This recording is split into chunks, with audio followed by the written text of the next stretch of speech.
Ebola, c'est une réalité. Quand on dit qu'Ebola est une invention, non. Ebola, c'est réel. Réel. Un virus réel. Je connais les effets d'Ebola dans ce pays. J'ai vu tous ces gens qu'Ebola a détruits. J'ai été en quarantaine pendant 2 semaines. On était 11 dans la salle de confinement. J'étais la 11e. J'y suis restée un certain temps et il y a eu 8 morts. On n'est que 3 à avoir survécu. 8 sont morts. En très peu de temps, on a perdu 11 médecins à peu près. Et le pays compte moins de 200 médecins. C'est vraiment une expérience horrible de voir un collègue pris en charge en tant que victime d'Ebola et de le voir mourir quelques jours plus tard. Et puis, quand vous devez le désinfecter et placer son corps dans le sac mortuaire. Nous sommes à l'épicentre de ce qui a constitué la plus grave crise d'Ebola recensée dans le monde. Ici en Sierra Leone et dans les pays de l'ouest de l'Afrique voisins, du Libéria et de la Guinée-Conakry, au moins 11 300 personnes en sont mortes. Et elles sont 28 000 à avoir été infectées par cette maladie de décembre 2013 à mai 2016. Cette crise sanitaire sans précédent a déclenché un effort de recherche qui l'est tout autant, pour mieux lutter contre cette maladie mortelle et en particulier développer un vaccin sûr et efficace. Une démarche qui, d'après les chercheurs travaillant dans des centres de soins comme celui-ci, donne de premiers résultats.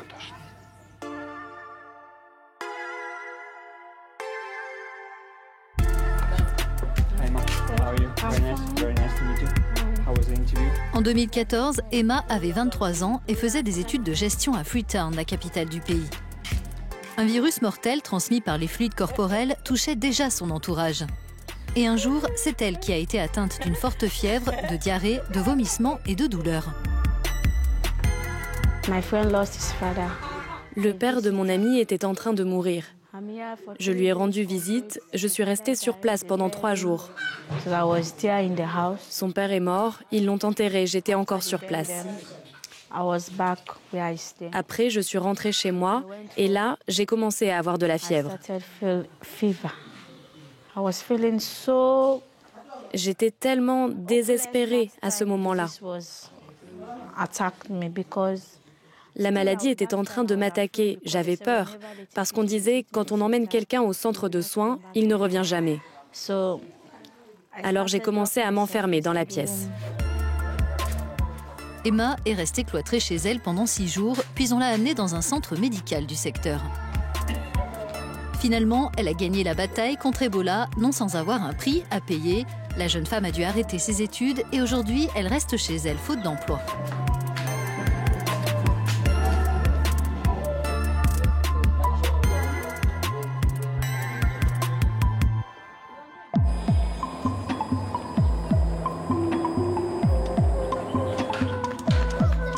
La région où vit Emma a été lourdement touchée par l'épidémie. Des villages entiers ont été placés en quarantaine et l'économie locale s'est effondrée. Pour répondre à la situation, des scientifiques européens mènent sur place leur projet de recherche qui vise à développer un nouveau régime de vaccins pour enrayer la propagation de la maladie. L'essai clinique qui est en cours au Sierra Leone a concerné plus de 1000 volontaires sains, adultes et enfants âgés de 1 à 17 ans. Ce jour-là, un garçon de 2 ans est amené par sa mère pour recevoir une injection.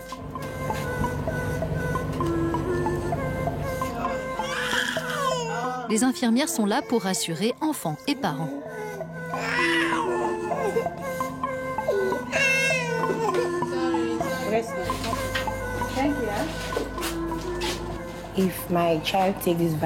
Si mon enfant se fait vacciner, ça veut dire qu'il n'attrapera pas le virus Ebola ? Les parents nous posent souvent cette question.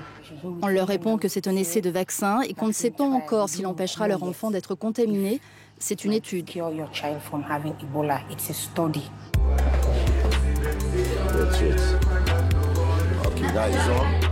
Tous les volontaires bénéficient d'un suivi médical minutieux avant et après les injections. Systématiquement, les médecins les informent, eux et leurs proches, sur la maladie.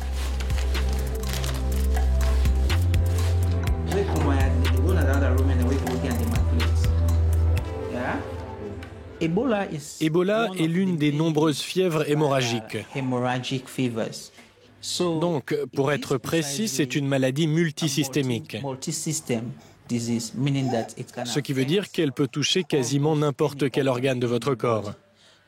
Elle peut toucher vos yeux, vos oreilles, vos vaisseaux sanguins, votre peau, presque tout. Et aussi le système reproducteur.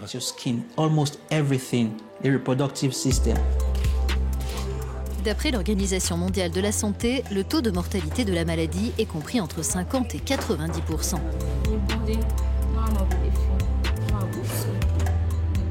De nombreux soignants, aujourd'hui impliqués dans cet essai clinique, étaient en première ligne lors de l'épidémie. Personne n'était à l'abri. Et c'est en fait ce qui m'a poussée à m'investir dans cet essai. C'est le fait de travailler sur un vaccin qui va permettre d'éviter que de telles choses se produisent à nouveau.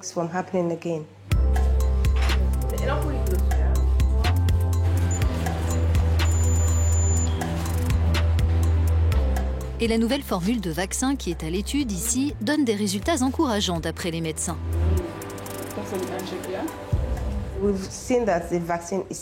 On constate que le vaccin est sûr et les participants sont réellement en train de produire des anticorps dans leur sang pour combattre le virus. Donc c'est très prometteur. Les échantillons de sang prélevés sur les volontaires sont ensuite analysés dans des laboratoires implantés à proximité. Des structures qui n'existaient pas avant l'épidémie d'Ebola et qu'il a fallu créer de toutes pièces. La région n'étant pas raccordée au réseau électrique national, les chercheurs ont dû se tourner vers des générateurs pour alimenter les équipements sophistiqués utilisés sur place.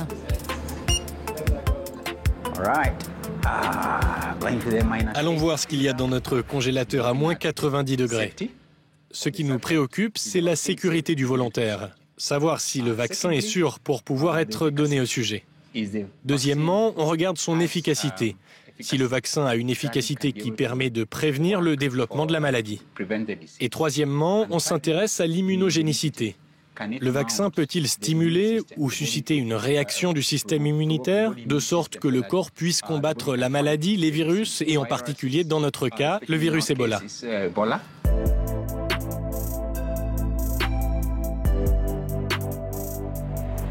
C'est ici aux Pays-Bas que le régime de vaccin en cours d'essai au Sierra Leone est développé et ses résultats surveillés de près.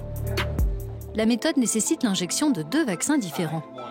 D'après les scientifiques, cette stratégie pourrait permettre de fournir une immunisation plus efficace et plus durable contre une famille de virus particulièrement dangereux. Quand vous êtes infecté, le virus se reproduit très rapidement. Vous avez des millions et des millions de virus dans votre sang. Et cela entraîne une très forte mortalité. Cela implique aussi que la protection immunitaire apportée par le vaccin doit être extrêmement élevée pour être capable de faire face à tant de virus. Ebola n'a pas disparu, il ne disparaîtra pas. Il sera bien présent et reviendra encore et encore.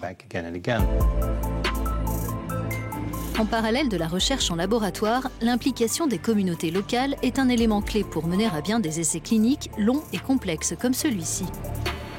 Ceux qui travaillent sur le terrain donnent des explications sur le produit, les procédures d'études, ce que nous faisons et pourquoi nous le faisons, ce qui aide les volontaires à comprendre l'objectif et l'essai se déroule dans de meilleures conditions. Même si les recherches doivent encore se poursuivre, l'équipe estime déjà que son nouveau régime de vaccin a le potentiel pour réussir.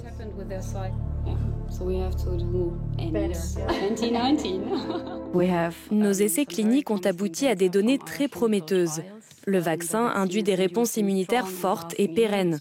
Nous en sommes ravis. En nous appuyant sur cet ensemble de données, nous planifions les étapes à venir en vue de l'homologation. C'est l'un de nos objectifs à court terme.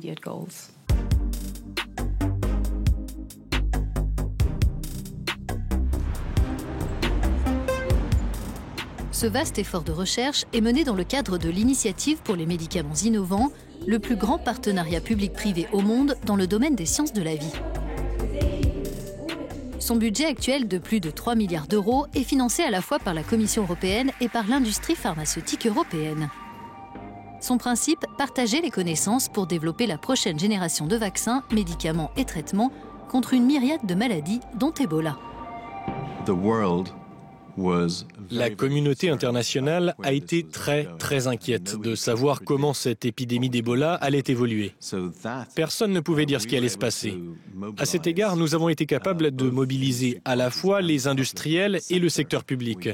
Et nous avons élaboré très rapidement l'ensemble du programme Ebola, qui comprend non seulement les vaccins, mais aussi les diagnostics, etc.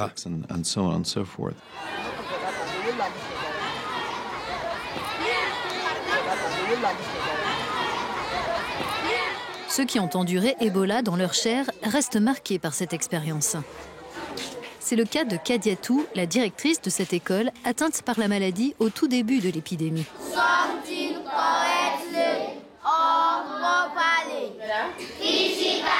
Aujourd'hui, elle délivre souvent des conseils de prévention à ses élèves et à ses proches. Je connais les symptômes et ce qu'on ne doit pas faire. Il ne faut pas jouer avec des gens malades.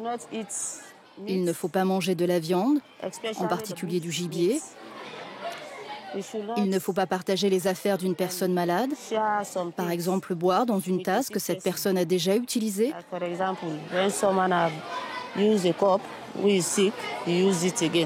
Donc maintenant, je sais tout cela.